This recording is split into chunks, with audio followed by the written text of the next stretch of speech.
Et quand la tristesse arrive, je sais tu es là, toujours près de moi. Bonjour, bienvenue à votre émission de la Victoire de l'amour. J'espère que vous allez bien en ce beau dimanche de décembre. Aujourd'hui, on continue le témoignage exceptionnel du père René-Luc de la France, de Montpellier plus exactement. Pour ceux qui n'étaient peut-être pas là la semaine dernière, le père René-Luc a vécu une enfance assez difficile. Il était délinquant. Un jour, un drame terrible. Il voit son beau-père se suicider devant lui, une balle dans la tête. Et ça l'a marqué profondément. Il aurait pu très mal tourner, mais un jour, le Seigneur l'attendait. Il n'aurait jamais pensé devenir prêtre. Et aujourd'hui, c'est un prêtre qui est très proche de la jeunesse et les jeunes l'écoutent parce qu'ils savent, qu'ils comprennent ce qu'ils vivent. Alors, un prêtre exceptionnel. Et son dernier livre s'est vendu à plus de 50 000 exemplaires et il est disponible au Canada dès maintenant, évidemment.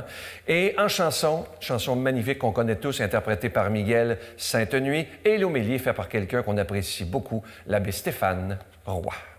Ma mère a rencontré un homme qui faisait partie de ce qu'on appelle en France le milieu du grand banditisme. En novembre 1979, il s'est suicidé devant ma mère, mon frère et moi. Et un jour, vous êtes allé à Lourdes? À la fin du pèlerinage, un soir devant la grotte, j'ai simplement dit à Jésus, « Jésus, je te donne ma vie ». Au même moment, votre père biologique était là et priait pour retrouver son fils. Il a un coup de cœur pour Bernadette. « Bernadette, j'ai un fils qui doit avoir à peu près le même âge que toi. Je ne sais pas où il est en France. Il faut que tu m'aides à le retrouver. » La rencontre s'est passée comment? C'est beaucoup d'émotions, c'est sûr. On se revoit 2 fois par an. C'est une belle histoire et c'est tout simple, en fait. Rebonjour, Père René-Luc. Bonjour. La semaine dernière, on était rendu à la rencontre avec votre père biologique. Qu'est-ce qui fait que vous avez, après, décidé de devenir prêtre? Parce que je pense que vous ne vous sentiez pas digne, là. Exactement, oui. Donc, je commence un chemin de conversion. Je fais partie d'un groupe de prière. Donc, dans ce groupe de prière du renouveau charismatique, on avait ce qu'on appelle la prière des frères. Donc, c'est-à-dire que de temps en temps, lorsqu'un jeune avait un problème, un souci, il pouvait demander aux autres du petit groupe de prier pour lui, avec une tradition qui n'est peut-être pas très, très connue, mais on met la main sur l'épaule, et puis il y a quelqu'un, voilà, l'imposition des mains, et puis il y a quelqu'un qui tire une parole de Dieu, et on dit, mon frère, voilà, Seigneur, viens, voilà. Et moi, j'avais demandé la prière des frères pour un sujet qui était un peu compliqué, c'était la chasteté. N'ayant pas été bien, enfin, n'ayant pas eu les repères, pas, comme on dit, pas de père, pas de repères, comme on dit chez nous, ben, donc j'avais pas de repères, et souvent, sur ce point-là, en tout cas, j'étais un peu perdu, et j'ai essayé, comme je fais tout ce que je fais, je le fais à fond. Donc du coup, je voulais correspondre à cette nouvelle façon de vivre en étant dans la chasteté. Et j'avais pas mal de combats. Donc ça a été humiliant pour moi de le demander, mais je me suis dit, bah, justement, il ne faut pas avoir peur de demander les choses difficiles. Donc j'ai dit, moi, mes frères, j'aimerais bien que vous priez pour moi, parce qu'avec la chasteté, j'ai beaucoup de difficultés. Et eux, ils ont prié pour moi. Et dans le groupe, il y avait un aumônier. Cet aumônier, en priant pour moi, lui, au lieu de penser chasteté, il a entendu le mot prêtre, c'est-à-dire, et pourquoi pas prêtre? Et dans les jeunes qu'il y avait, il y en a un qui a pris la parole de Dieu au hasard et qui a tiré un texte, comme on dit. Donc il m'a lu un texte, c'était le fameux évangile de Jean au chapitre 21. À la fin de l'évangile, Jésus dit à Pierre, « Pierre, est-ce que tu m'aimes? Oui, Seigneur, je t'aime, paie mes brebis. Tu m'aimes vraiment? Oui, je t'aime, mais tu m'aimes d'amour, paie mes brebis, paie mes brebis. » Et moi, c'était la traduction de Jérusalem. Et paie mes brebis, comme j'étais jeune, converti, je ne connaissais pas grand-chose, je croyais que ça voulait dire « je te donne la paix ». Donc moi j'entendais, René-Luc, est-ce que tu m'aimes? Oui Seigneur, je t'aime, reçois la paix. Tu m'aimes vraiment? Je suis un pauvre type, j'ai été trahi, je ne suis pas parfait comme Saint-Pierre, mais tu sais, de tout mon cœur, je t'aime. Reçois la paix. Donc moi j'étais resté là-dessus. À la fin de la prière, donc on sort, tout ça, je me rappelle très bien, c'était dans le jardin là, et le prêtre vient me voir et me dit, René-Luc, est-ce que tu as déjà pensé à être prêtre? Alors je dis, bah oui, je me suis posé la question, mais je ne me sens pas digne, parce qu'avec tout ce que j'ai vécu, et lui il me dit, bah, écoute, parce que quand j'ai prié pour toi, je sentais le mot prêtre. Et ce qui est drôle, c'est que le jeune qui a tiré la parole, je ne sais pas si tu sais ce que c'est. Je dis, ben oui, que ça me donne la paix. Mais non, paix, ça veut dire paître. Fais paître mes brebis, ça ne veut pas dire reçois la paix. Prends-en soin, oui. Donc, c'est prends-en soin. Donc, ça veut dire que c'est le premier texte où on institue Pierre comme prêtre, quelque part, comme pasteur des brebis. C'est d'ailleurs le texte qu'on lit dans beaucoup d'ordinations sacerdotales, dont la mienne, le 26 juin 1994, c'est le texte qu'on a lu. Donc moi, ça m'a bouleversé. Et alors, très simplement, encore avec du recul, je me demande pourquoi, je dis, ah, Jésus m'appelle à être prêtre, et bien c'est parti. Et voilà, et je n'ai jamais changé de cap depuis. Incroyable. Mais quand vous avez pris la décision d'être prêtre, est-ce que vous avez eu peur de ne pas être à la hauteur là, avec votre passé? Là? Non, parce que j'ai compris que Dieu ne choisit pas les gens capables, mais il rend capable ceux qu'il choisit. C'est très beau, ça. Vous avez eu le bonheur, le privilège de voir Marthe Robin sur son lit de mort. Racontez-moi ça, parce que c'est de toute beauté. Vous êtes un des privilégiés, quand même. C'est vrai. Donc, je suis donc jeune converti, donc je répète, c'était juste au mois de 19 mars 1980. Et au mois de février 1980, à peine quelques mois plus tard, je suis sollicité par un prêtre très missionnaire qui s'appelle le Père Daniel Ange, qui cherchait une équipe de personnes pour faire une mission dans un lycée à Megève. Et il m'avait repéré, il m'avait déjà entendu témoigner une fois dans un groupe comme ça, et il s'était dit, ça serait bien que René Luc vienne témoigner avec nous. Donc j'étais venu témoigner avec lui. Et à la fin de la mission, on était à Megève, sur le chemin du retour, il nous dit, il faut qu'on aille voir Marthe Robin. Je dis, Marthe Robin, c'est qui Marthe Robin? Eh bien, elle vient de décéder, c'est une stigmatisée. Moi, j'étais jeune converti, je dis, ça veut dire quoi, stigmatisée? Et il m'explique, stigmatisée, c'est une personne qui a eu les marques de Jésus, etc. Et il me dit, tu sais, cette personne-là, 50 ans, sans manger, sans boire, c'est extraordinaire, c'est une sainte. Moi, j'y suis allé sans trop comprendre, en fait. Et je suis arrivé, donc, elle était sur son lit de mort, elle était donc, on voyait les stigmates sur son front, et je me rappelle, dans cette petite pièce noire, ils avaient laissé l'ambiance qui est encore aujourd'hui.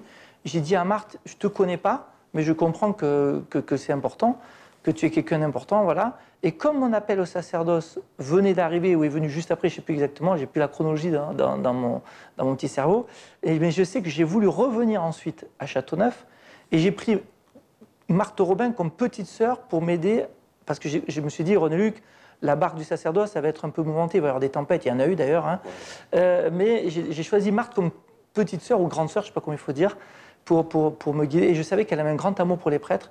Et donc c'est toujours vers elle que je me suis tourné chaque fois qu'il y avait un peu des combats ou des hésitations. C'est toujours vers Marthe Robin. Et notamment, je me rappelle, lorsque j'étais séminariste, j'étais passé par une crise au niveau de la présence réelle dans l'Eucharistie. Pourtant, je n'étais pas du tout en crise de foi, hein. J'étais l'amour de la Bible, mais comment est-ce possible que Jésus soit vraiment présent dans ce bout de pain? Et en pensant à Marthe Robin, j'ai retrouvé la paix, par exemple. Vous voyez, comme Marthe Robin, qui avait communié pendant 50 ans au corps du Christ, et les prêtres, j'ai rencontré le père Ravanel, notamment, qui était à la Flatière, qui lui donnait l'Eucharistie, et l'Eucharistie qui quittait la main du prêtre pour s'engouffrer dans le corps de Marthe Robin. Ben ça fait partie. Voilà. Marthe Robin, pour moi, c'est d'ailleurs la patronne. Aujourd'hui, je dirige une école d'évangélisation, et c'est la patronne de notre école. Quand vous disiez il y a eu que la barque du sacerdoce n'a pas toujours été facile, c'était quoi vos plus grandes épreuves dans toutes ces années? J'avais une épreuve notamment parce qu'on me demandait souvent, mais je me rappelle très bien, une fois je suis dans un train, je suis séminariste en première année de séminaire, et je rentre sur Nîmes, ma ville natale, en train, et là je rentre dans un compartiment fermé, que 6 places, vous savez comment c'était autrefois, je ne sais pas, aujourd'hui ça a beaucoup changé. Et là il y a une jeune fille assez sympa, jolie, voilà, moi j'ai 20 ans ou 21 ans, je ne sais plus. Et je m'assieds en face d'elle et on discute comme des jeunes, quoi. On est séminariste, on n'a pas de signe distinctif, en tout cas en France. Et donc la discussion part un peu dans la complicité, et je me dis, oulala, ça part pas bien, il faut que je trouve un moyen. Je me suis dit, comment je vais faire pour revenir sur ma foi et pour le témoignage. Et j'ai eu cette idée, je lui ai dit, tu fais quoi comme étude? Et elle me dit, alors elle était en fac de droit, etc. Et puis à moi, du coup, elle raconte son histoire, et puis elle me dit, et toi, tu fais quoi comme étude? Et là, je lui dis, je suis séminariste.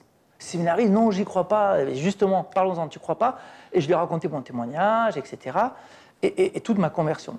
Et là, elle me dit, mais qu'est-ce qui me prouve que tu ne vas pas tomber amoureux? Puisque c'est bien que tu sois séminariste, mais qu'est-ce qui te dit que tu ne vas pas un jour tomber amoureux? Et là, je lui ai expliqué la distinction très importante, elle n'est pas de moi, elle est assez connue, entre l'attraction et l'amour.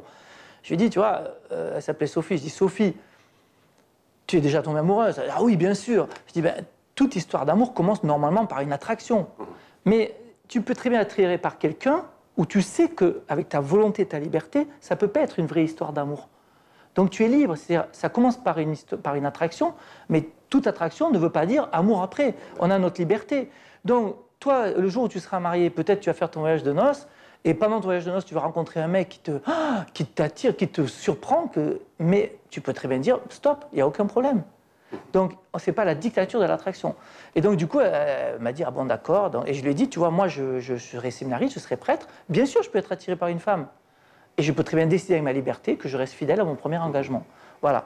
Et après avoir dit ça, j'étais en première année de séminaire, et je rentre en deuxième année, et là on me change de séminaire. Et j'avais dans mon groupe d'amis, quand j'étais en terminale, dans mon village et tout ça, il y avait une jeune fille avec qui j'étais très ami, petite fille, sortait avec un de mes copains.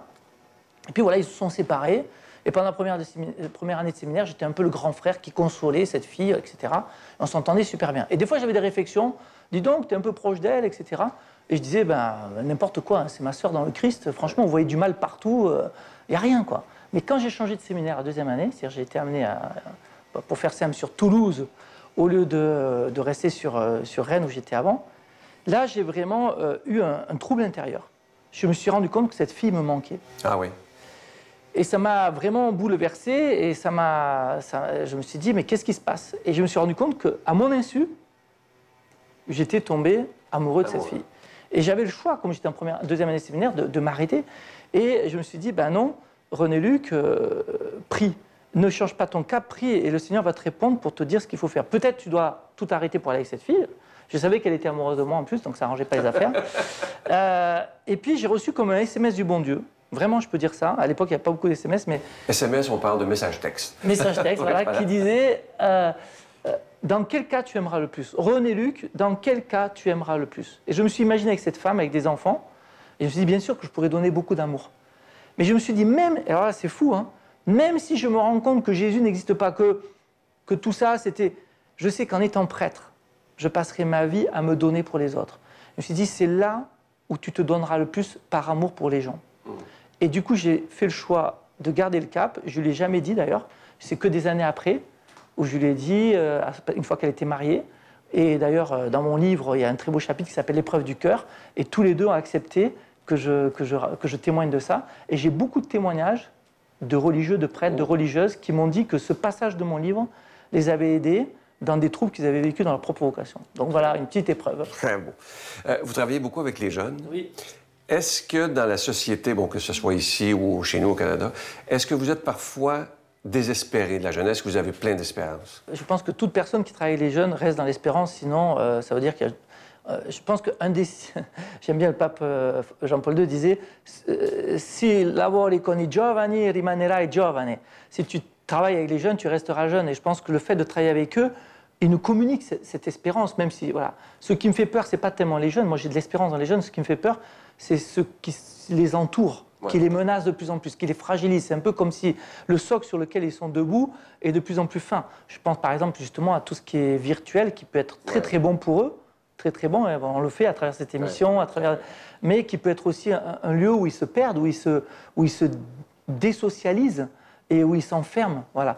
Donc le contexte autour me fait un peu peur, mais m'encourage au contraire. Moi-même, je travaille un peu à mon petit niveau sur une petite chaîne YouTube, etc., en mettant des prédications, en me disant, justement, il faut non pas diaboliser le socle, mais l'élargir. C'est-à-dire, là où ça manque de contenance, il faut qu'on rajoute du contenu. Voilà. Qu'est-ce qui vous séduit le plus chez l'homme de Nazareth? C'est le fait que c'est pas un homme, c'est que c'est un homme-dieu. C'est-à-dire, le fait que Dieu fait homme, c'est fou. C'est-à-dire qu'il est à la fois tellement au-delà de ce qu'on est nous, je lui dois tellement de respect, et en même temps, il est tellement proche. Et moi, par exemple, dans mon ministère avec les jeunes, avec mon école d'évangélisation Cap Missio, j'encourage les jeunes simplement, la devise de notre école, c'est rencontrer Jésus, l'aimer et le faire aimer. Vous voulez savoir un signe que vous aimez vraiment Jésus? Je vais vous donner un indicateur. Hein? C'est si vous avez envie de le faire aimer. Ah, c'est très beau, ça. Parce que si on a envie de le faire aimer, c'est le signe qu'on est devenu, comme le dit le pape François, disciple missionnaire. Mais c'est Jean-Paul II qui disait cette phrase aux jeunes en 2003 et que j'ai extrait d'un de ses discours. Rencontrer Jésus, l'aimer et le faire aimer, telle est la vocation chrétienne. Ce sera vos derniers mots. C'est une joie de vous avoir rencontré. Avec grand plaisir. Et j'espère de tout cœur vous revoir. Vraiment. C'était extraordinaire. Écoutez, je prends le temps de parler de votre livre. Ça se lit comme un roman, je vous le dis. Ça s'intitule « Dieu en plein cœur, né de père inconnu, élevé par un gangster ». C'est maintenant rendu à plus de 50 000 exemplaires vendus et disponible au Canada, évidemment. Et c'est aux presses de La Renaissance.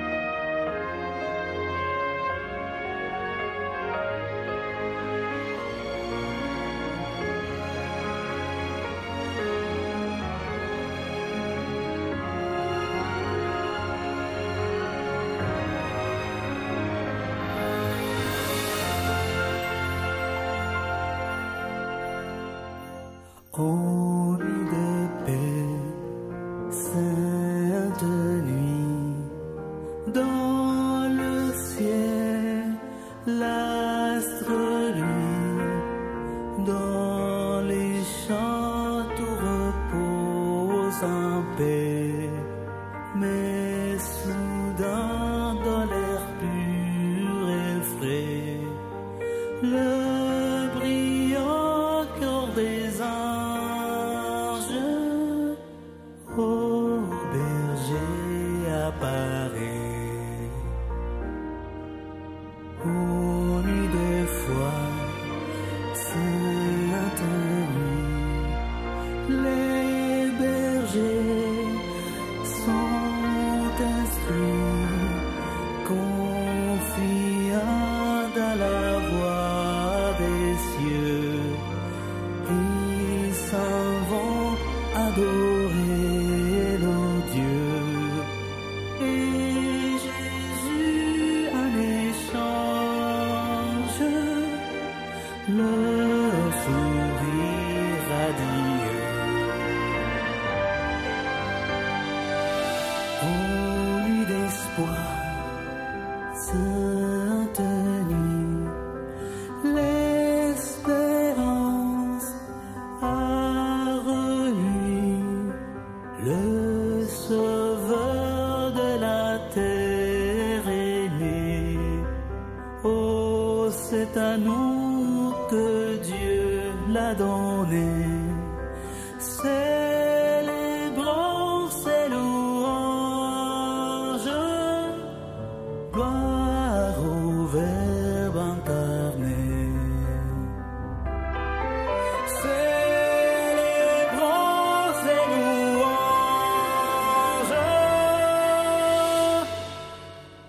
gloire au Verbe incarné.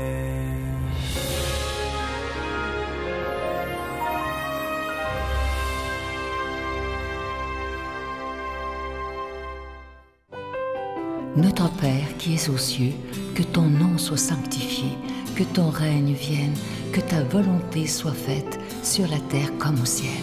Donne-nous aujourd'hui notre pain de ce jour. Pardonne-nous nos offenses comme nous pardonnons à ceux qui nous ont offensés. Ne nous laisse pas entrer en tentation, mais délivre-nous du mal, car c'est à toi qu'appartient le règne, la puissance et la gloire pour les siècles des siècles. Amen. Sa berger, assemblons-nous, allons voir le Messie, nouvelle agréable, un sauveur enfant nous est né. Glory, glory, alléluia.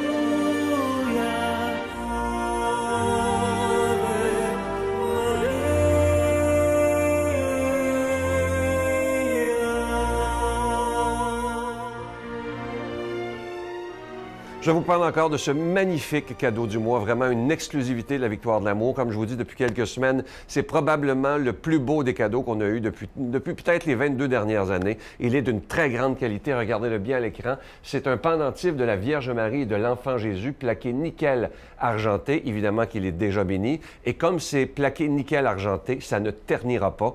Ceux qui l'ont fabriqué nous l'ont promis. Alors c'est vraiment un bijou de grande qualité et vous le recevrez avec un don de 25 $. Et si vous en voulez deux, avec un don de 40 $. Je vous donne l'adresse en vous rappelant que vous recevrez aussi un reçu pour fin d'impôt. La Victoire de l'amour, casier postal 120, succursale Boucherville à Boucherville, le J4B 5E6, je vous la redonne. La Victoire de l'amour, casier postal 120, succursale Boucherville à Boucherville, le J4B 5E6. Également par téléphone, par carte de crédit du lundi au vendredi de 8h30 à 16h30 dans le 514-523-4433, 523-4433 ou sans frais, le 1-888-811-9291, 1-888-811-9291 et aussi sur notre site Internet, un moyen très sécure et extrêmement rapide de faire votre don, le www.lavictoiredelamour.org.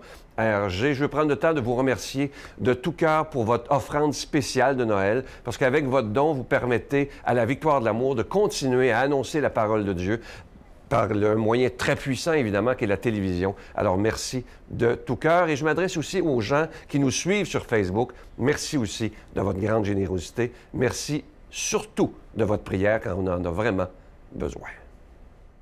Mon Dieu, donnez-moi la sérénité d'accepter les choses que je ne peux changer, le courage de changer les choses que je peux et la sagesse d'en connaître la différence. Amen.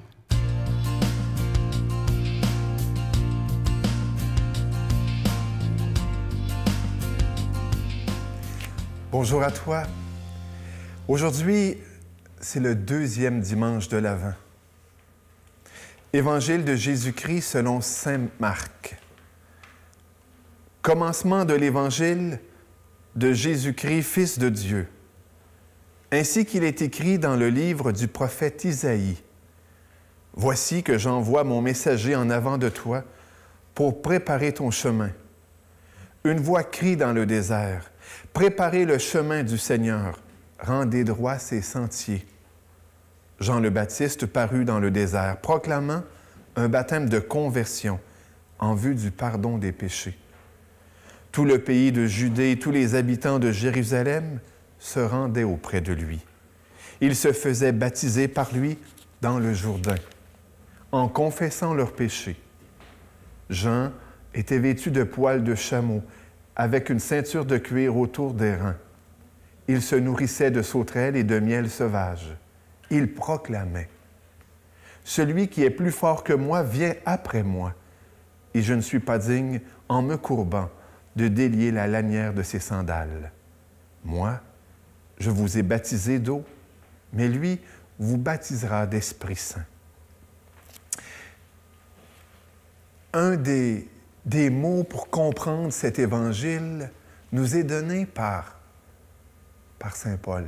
Dans sa lettre aux Éphésiens, au tout début, au verset 10, je crois. Récapituler toutes choses. Oui, en ce 2e dimanche d'Avent, où on se prépare à Noël, où on se prépare à accueillir et à célébrer le Seigneur, eh bien, l'Évangile d'aujourd'hui veut nous dire que Jésus vient pour récapituler toutes choses. Voilà pourquoi on peut dire que ce passage peut être lu à la lumière du commencement. Genèse 1. On dit commencement, et rappelle-toi, Genèse commence au commencement. Mais on sait très bien comment les choses sont mal tournées dans la Genèse. Il y a une voix sifflotante qui est venue, les gars diraient, fucker toute l'affaire. Eh bien là, c'est une autre voix qui vient. C'est celle du prophète Jean le Baptiste qui crie « Passez pas à côté.